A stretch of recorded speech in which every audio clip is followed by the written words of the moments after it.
Good afternoon बच्चों। आज की क्लास मॉर्निंग में न होकर के 12 बजे के बाद में हो रही है। अब तक बच्चों अपन ने नर युग्मक तथा मादा युग्मक के बीजांड की संरचना व बीजांड के प्रकारों के बारे में देखा। हमने कहा कि बीजांड 6 प्रकार का होता है। निभाग व बीजांड द्वार की स्थिति के आधार पर इसे 6 भागों में बांटा गया, जिन्हें वक्र बीजांड, इस प्रकार का बीजांड जिम्नोस्पर्म पात्र में पाया जाता है। प्रतिप बीजांड, ऋजु बीजांड, कुंडलित बीजांड, अनुप्रस्थ बीजांड आदि प्रकार के बीजांडों की चर्चा अपन कर चुके हैं। आज अपन गुरु बीजाणु जनन के बारे में पढ़ेंगे। तो आज का अपना टॉपिक है गुरु बीजाणु जनन।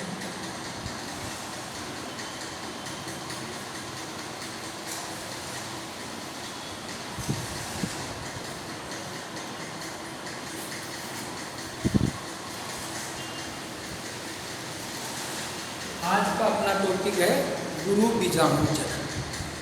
अब अपन गुरु बीजाणु जनन के बारे में चर्चा करेंगे, जिसे मेगास्पोरोजेनेसिस कहते हैं। इसमें क्या कहते हैं? मेगास्पोरोजेनेसिस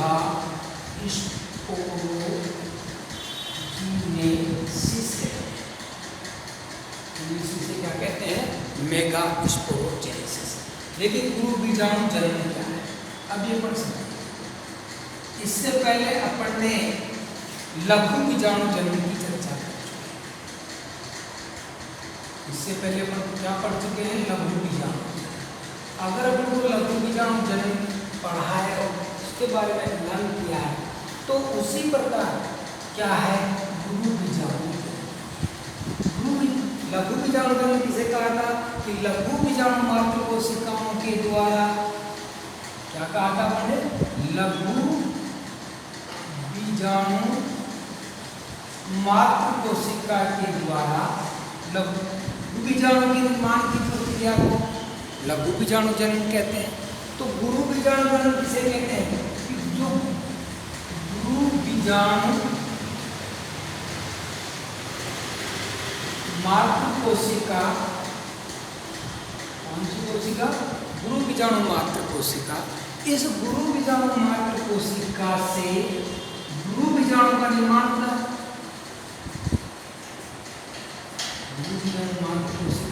निर्माण होता है, गुरु बीजाणु का निर्माण होता है, और इसके निर्माण की प्रक्रिया को भी क्या कहते हैं? गुरु बीजाणु जनन कहते हैं। इसे कहने गुरु बीजाणु जनन। समझे बेटे कि जो गुरु बीजाणु है उसके निर्माण की प्रक्रिया को ही क्या कहते हैं? गुरु बीजाणु जनन कहते हैं। और गुरु बीजाणु का निर्माण किसके द्वारा होता है? लघु बीजाणु मात्र कोशिका के द्वारा होता है। किसके द्वारा होता है?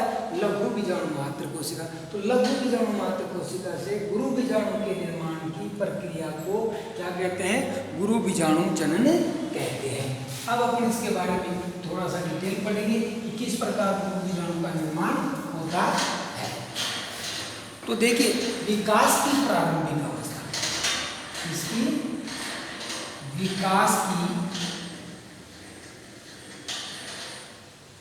प्रारंभिक अवस्था में, विकास की प्रारंभिक अवस्था में बीजांड का, जो अपन पढ़ा था ना, बीजांड की संरचना, उस बीजांड की संरचना, बीजांड का जो कोशिकाओं के द्वारा पाया जाता है, उस बीजांड का, इस विकास की प्रारंभिक अवस्था में बीजांड काय की सभी कोशिकाएं, बीजांड काय की सभी कोशिकाएं कैसी होती है? अविभेदित। कैसी होती है? अविभेदित तथा समरूपी होती है। विकास की प्रारंभिक अवस्था में बीजांड काय की सभी कोशिकाएं कैसी होती है? अविभेदित तथा समरूपी होती है। किंतु वो कि जो एक एक्टोडर्म के आवरण के द्वारा घिरी हुई, किसके द्वारा? एक्टोडर्म के आवरण के द्वारा घिरी हुई होती है। फिर समझिए, अपन पढ़ रहे हैं गुरु बीजाणु जनन। गुरु बीजाणु जनन किसे कहा अपन ने? गुरु बीजाणु जनन वह जनन होता है जिसमें गुरु बीजाणु के निर्माण होता है, और इस निर्माण की प्रक्रिया को गुरु बीजाणु जनन कहते हैं। गुरु बीजाणु का निर्माण किससे होता है? गुरु बीजाणु मात्र कोशिकाओं में अर्धसूत्री विभाजन से होता है, और इस प्रक्रिया को गुरु बीजाणु जनन कहते हैं। अब कैसे होता है समझिए, विकास की प्रारंभिक अवस्था में जो बीजांडकाय होता है, उस बीजांडकाय की सभी कोशिकाएं कैसी होती है? अविभेदित होती है। उन अविभेदित होता समरूपी होती है, जिनके चारों ओर एक कोशिकीय एक्टोडर्म का आवरण पाया जाता है। किसका आवरण पाया जाता है? एक कोशिकीय एक्टोडर्म का आवरण पाया जाता है। अब अपन देखें कि ये अपन लगा लें, ये बीजांडकाय के चारों किसका आवरण है? एक्टोडर्म का आवरण। चलो, एक्टोडर्म का आवरण, इस एक्टोडर्म में के अंदर कौन सी कोशिका एक्टोडर्म का आवरण पाया जाता है? बीजांडकाय में पेरेनकाइमा कोशिकाएं पाई जाती है।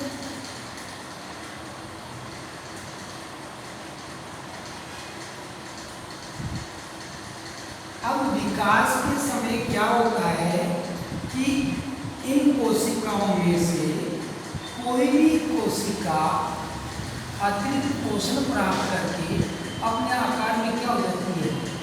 बड़ी हो जाती है। अपने आकार में क्या हो जाती है? वो बड़ी हो जाती है। ये बीजांडकाय है, और ये बीजांडकाय के चारों ओर एक आवरण पाया जाता है। इस आवरण को अपने एक्टोडर्म कहा। इसके अंदर वाली जो कोशिकाएं थी, उन कोशिकाओं में से एक कोशिका क्या करती है? आकार में बड़ी हो जाती है। इस कोशिका आकार में बड़ी हो जाती है, जिसे परपुष्प कोशिका कहते हैं। मान लो ये कोशिका आकार में क्या होगी? बड़ी होगी। इस बड़ी कोशिका को क्या कहते हैं? परपुष्प कोशिका। इस प्रकार हमें कौन सी कोशिका प्राप्त हो गई? परपुष्प कोशिका या आर्ची स्पोरेंजियल सेल्स प्राप्त हो गई। कौन सी कोशिका? परपुष्प कोशिका प्राप्त हो जाती है। देखिए, गुरु बीजाणु जनन, गुरु बीजाणु जनन एक बहुत सरल सा प्रक्रिया है। गुरु बीजाणु जनन किसे कहा आपने? गुरु बीजाणु के निर्माण की प्रक्रिया को गुरु बीजाणु जनन कहते हैं। गुरु बीजाणु के निर्माण में क्या होता है? बीजांडकाय होता है। इस बीजांडकाय के चारों में आवरण पाया जाता है, इसे एक्टोडर्म कहते हैं। एक्टोडर्म और इस बीजांडकाय में जो पेरेनकाइमा कोशिकाएं, उनमें से कोई एक कोशिका आकार में वृद्धि करती है और बड़ी हो जाती है, और उस कोशिका को हम क्या कहते हैं? परपुष्प कोशिका। अब इस परपुष्प कोशिका में क्या होता है? परिणत विभाजन। अपन ने लघु बीजाणु जनन में भी पढ़ा था। अब परिणत विभाजन होता है, और इस परिणत विभाजन के परिणाम से दो कोशिका बनती है। परिणत विभाजन होता है, परिणत विभाजन के परिणाम से दो कोशिका बनती है। एक बाहर की ओर बनती है तथा एक भीतर या आंतरिक। एक बाहर की ओर बनती है तथा एक भीतर की ओर बनती है। जो बाहर की ओर बनती है उसे प्राथमिक भित्ति कोशिका कहते हैं। कौन सी कोशिका कहते हैं? प्राथमिक भित्ति कोशिका। और जो भीतर की ओर बनती है, आंतरिक बनती है, उसे कहते हैं बीजाणु। उसे कहते हैं बीजाणु जनन कोशिका। प्राथमिक बीजाणु जनन कोशिका। फिर समझिए बेटे, परपुष्प कोशिका प्राप्त हो गई। एक बड़ी कोशिका होती है, इस कोशिका को क्या कहते हैं? परपुष्प कोशिका कहते हैं। इस कोशिका में क्या होता है? परिणत विभाजन होता है, जिससे दो कोशिका बनती है। एक बाहर की ओर बनती है और एक अंदर की ओर बनती है। बाहरी कोशिका को प्राथमिक भित्ति कोशिका कहते हैं तथा आंतरिक कोशिका को बीजाणु जनन कोशिका कहते हैं। देखिए डायग्राम के द्वारा ये तो हो गया एक्टोडर्म का आवरण, और ये बड़ी कोशिका, इसमें क्या हुआ? विभाजन हुआ। विभाजन के परिणाम स्वरूप दो कोशिका बन गई। विभाजन के परिणाम स्वरूप इसमें ये दो कोशिका बन गई। बाहरी कोशिका को तो अपने क्या कहा? प्राथमिक भित्तीय कोशिका। तथा आंतरिक कोशिका को कहते हैं प्राथमिक बीजाणु जनन। इस प्रकार परिणत कोशिका में इस प्रकार परपुष कोशिका में परिणत विभाजन से 2 कोशिका प्राप्त हो गई। और ये बाहर वाला भाग हो गया, ये बाहर वाला भाग ये एक्टोडर्म का आवरण हो गया, ये कौन सा हो गया, एक्टोडर्म का हो गया, और ये इसका कौन सा भाग हो गया, आंतरिक भाग।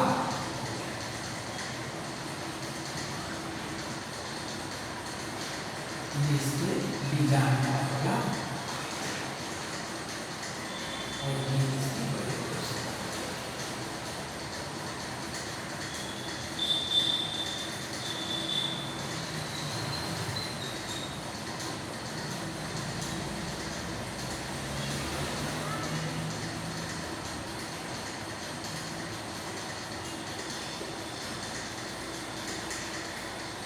अब 2 कोशिका प्राप्त हो गई, एक कोशिका अपन को प्राथमिक भित्ति कोशिका प्राप्त हो गई और एक प्राथमिक बीजाणु जनन कोशिका प्राप्त हो गई। प्राथमिक भित्ति कोशिका के द्वारा बाह्य आवरणों का निर्माण होता है और प्राथमिक बीजाणु जनन कोशिका, अब इधर आ जाइए, कौन सी, प्राथमिक बीजाणु जनन कोशिका। इस प्राथमिक बीजाणु जनन कोशिका जो प्राप्त हुई हमें, यह प्राथमिक बीजाणु कोशिका आगे चल करके गुरु बीजाणु मातृ कोशिका के समान होती है। जो प्राथमिक गुरु बीजाणु जनन कोशिका हुई वो विकास में किस आगे चल करके किसकी भांति कार्य करती है, गुरु बीजाणु मातृ कोशिका के समान कार्य करती है। और इस गुरु बीजाणु मातृ कोशिका में बहुत मोस्ट बात करके गौर से सुनना इसको, इस गुरु बीजाणु मातृ कोशिका में क्या हो रहा है, अर्धसूत्री विभाजन हो रहा है। कौन सा विभाजन हो रहा है, अर्धसूत्री, मियोसिस। इस मियोसिस डिवीजन के कारण ये जो गुरु बीजाणु मातृ कोशिका की इसमें गुरु बीजाणु मातृ कोशिका कैसे होती है, द्विगुणित होती है। गुरु बीजाणु मातृ कोशिका कैसे होती है, द्विगुणित होती है। अब इस द्विगुणित गुरु बीजाणु मातृ कोशिका में क्या हुआ, अर्धसूत्री विभाजन हुआ और इस अर्धसूत्री विभाजन से 4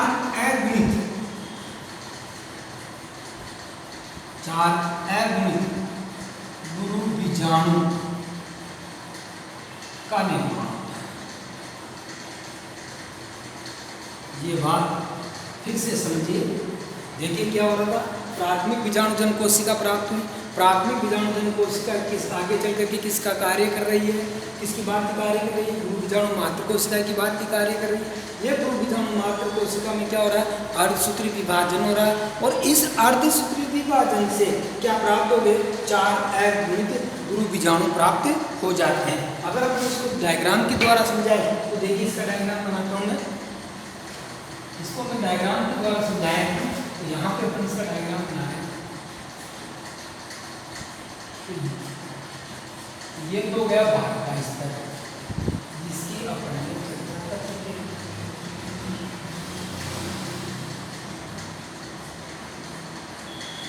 ये तो गया बाह्य स्तर जिसे अपन ने एक्टोडर्म कहा। अब इसके ये वाली हो गई प्राथमिक द्वितीय कोशिका, स्तरों का निर्माण। और इसके बाद ये वाले भाग,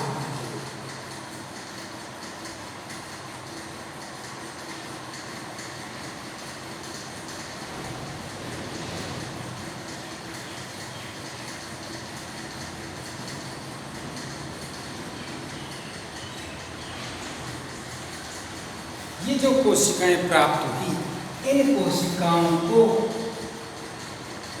ये जो कोशिकाएं प्राप्त हुई, इन कोशिकाओं को हम क्या कहते हैं, गुरु बीजाणु, क्या कहते हैं, गुरु बीजाणु कहते हैं। ये जो हमें प्राप्त हुआ वो गुरु बीजाणु है। और ये गुरु बीजाणु कैसे होते हैं, इसके द्वारा प्राप्त हुए गुरु बीजाणु मात्र कोशिका में। कौन सा विभाजन हुआ? अर्धसूत्री विभाजन हुआ। कैसे प्राप्त हुए? चार। तो ये चार हमें गुरु बीजाणु प्राप्त होते हैं।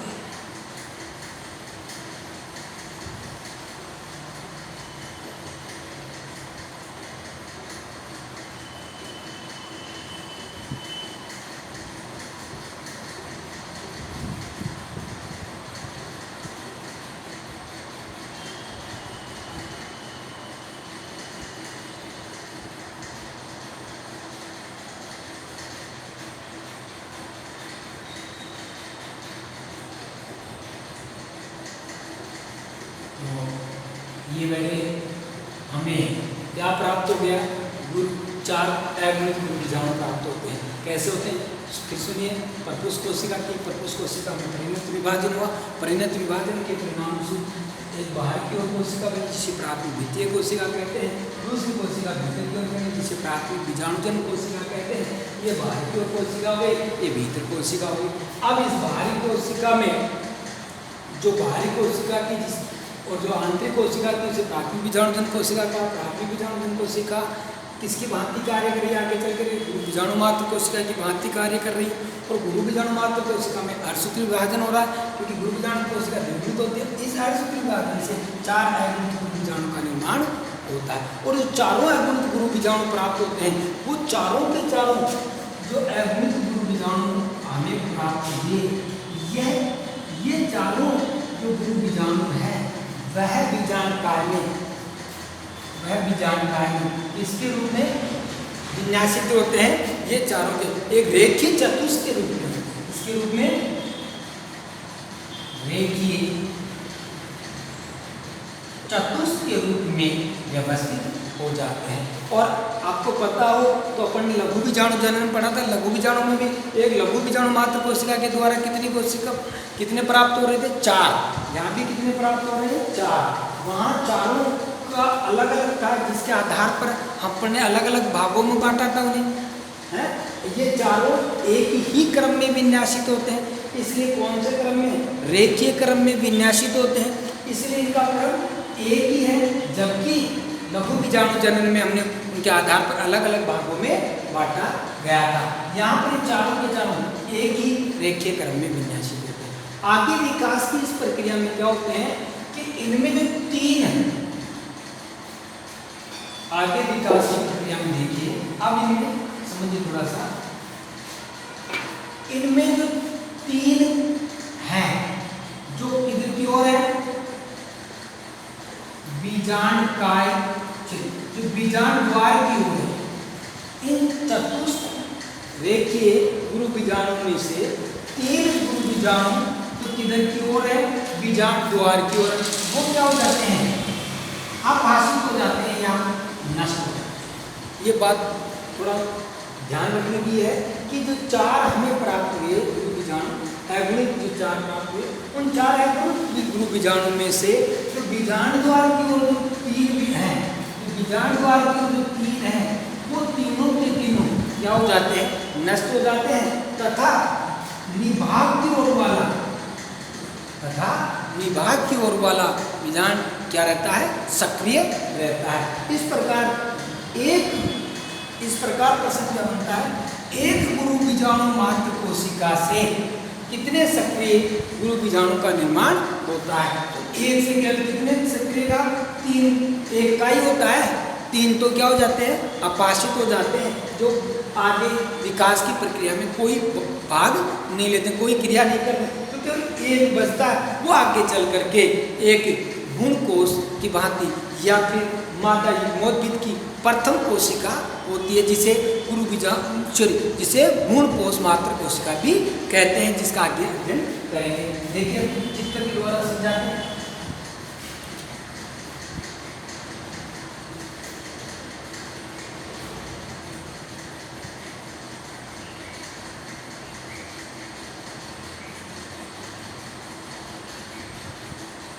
ये बीजांड काल का बाहरी भाग जिसे अपने एंडोडर्म का। अब यहाँ पर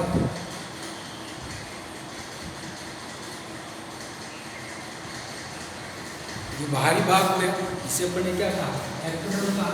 अब इसमें 3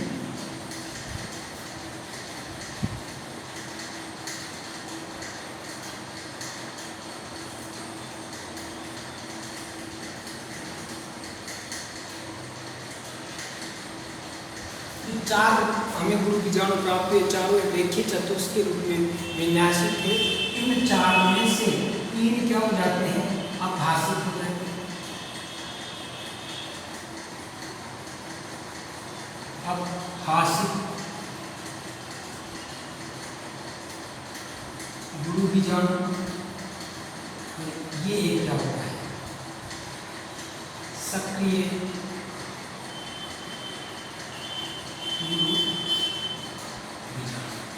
ये क्या हो गया, सक्रिय गुरु बीजाणु, और 3 क्या हो गए, आभासित।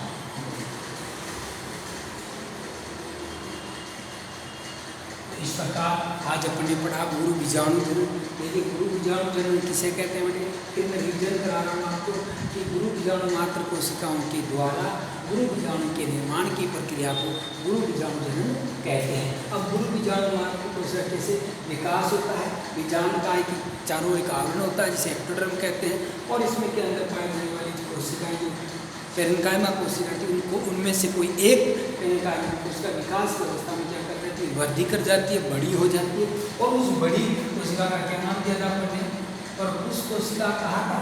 इस परपुरुष कोशिका में क्या होता है, परिणत विभाजन होता है, जिससे 2 कोशिका बनती है, एक बाहर की ओर एक अंदर की ओर। जो बाहर की ओर कोशिका बन रही है उसे प्राथमिक भित्ति कोशिका कहते हैं, और जो अंदर की ओर बनती है उसे प्राथमिक जनन कोशिका कहते हैं। अब प्राथमिक भित्ति कोशिका के द्वारा तो आवरणों का निर्माण होता है। अब जो प्राथमिक बीजाणुजन कोशिका की, उस प्राथमिक बीजाणुजन कोशिका विकास के आगे चल करके किसकी भांति कार्य करती है, गुरु बीजाणु मात्र कोशिका की भांति कार्य करती है। ये गुरु बीजाणु मात्र कोशिका कैसा होता है, द्विगुणित होता है, जिसमें कौन सा विभाजन होता है, अर्धसूत्री विभाजन होता है, और इस अर्धसूत्री विभाजन से क्या बन जाते हैं, 4 अगुणित गुरु बीजाणु बन जाते हैं। ये जो 4 अगुणित गुरु बीजाणु थे वो बीजाणुकाय में कौन से, एक रेखीय चतुष्क के रूप में विन्यासित होते हैं। किसके रूप में, जबकि लघु बीजाणु जनन में जो लघु बीजाणु या परागकण प्राप्त हुए थे वो चारों अलग अलग आकार में थे, तो उन्हें अलग अलग, कोई टी आकार में था, कोई रेखीय था, जो अपना अध्ययन कर चुके, कोई चतुष्फलकीय था उसका, लेकिन यहाँ चारों को चारों एक ही रेखीय चतुष्क के रूप में विन्यासित हो जाते हैं। अब इनमें से जो बीजाणु द्वार की ओर होते हैं 3, वो आगे चल करके आभासित हो जाता है, और एक गुरु बीजाणु क्या होता है, सक्रिय होता है। जो इस चित्र में देखें, ये 3 जो थे ये तो क्या हो गए, आभासित हो गए, और ये तीनों का आभासित, और ये एक सक्रिय गुरु बीजाणु अगुणित होती है। ये आभासित अगुणित है, लेकिन सक्रिय गुरु बीजाणु अगुणित होता है। अब ये सक्रिय गुरु बीजाणु आगे चल करके, ये सक्रिय जो गुरु बीजाणु है वो आगे चल करके क्या कार्य करता है, ये आगे चल करके भ्रूण कोश मातृ कोशिका की भांति कार्य, इसकी भांति कार्य करता है, भ्रूण कोश मातृ कोशिका, या फिर इसे क्या कह सकते हैं, या फिर इसे मादा युग्मोद्भिद की प्रथम कोशिका होती है, या फिर ये सक्रिय गुरु बीजाणु क्या है, मादा युग्मोद्भिद की प्रथम कोशिका होती है, जो आगे चल करके इसमें जो नेक्स्ट टॉपिक होगा हमारा मादा युग्मोद्भिद का निर्माण, क्या होगा, मादा युग्मोद्भिद का निर्माण या भ्रूण कोश मातृ कोशिका का निर्माण। कैसे भ्रूण कोश होता है, तो भ्रूण कोश की चर्चा में मैंने बीजांड में पहले ही आपको बताया था कि भ्रूण कोश बीजांड द्वार की ओर होता है, और इसके अंदर कितने 8 केंद्र और 7 कोशिकाएं पाई जाती है। अब आगे की वीडियो में हम पढ़ेंगे कि ये 7 कोशिकाएं और 8 केंद्रों का निर्माण कैसे होता है, लेकिन वो किससे होगा, इस सक्रिय गुरु बीजाणु से होगा। इसलिए आपको सक्रिय गुरु बीजाणु याद रखना होगा कि सक्रिय गुरु बीजाणु क्या होता है और कैसे प्राप्त हुआ। बताना बेटे, गुरु बीजाणु जनन की प्रक्रिया में हमें सक्रिय गुरु बीजाणु का निर्माण होता है। तो इसलिए प्रश्न भी अगर आए कि एक लघु बीजाणु मात्र कोशिका, अगर प्रश्न आए कई बार क्वेश्चन आ जाता है यहाँ से। क्या क्वेश्चन आए देखिए समझिए। क्वेश्चन आ जाए, क्वेश्चन आए एक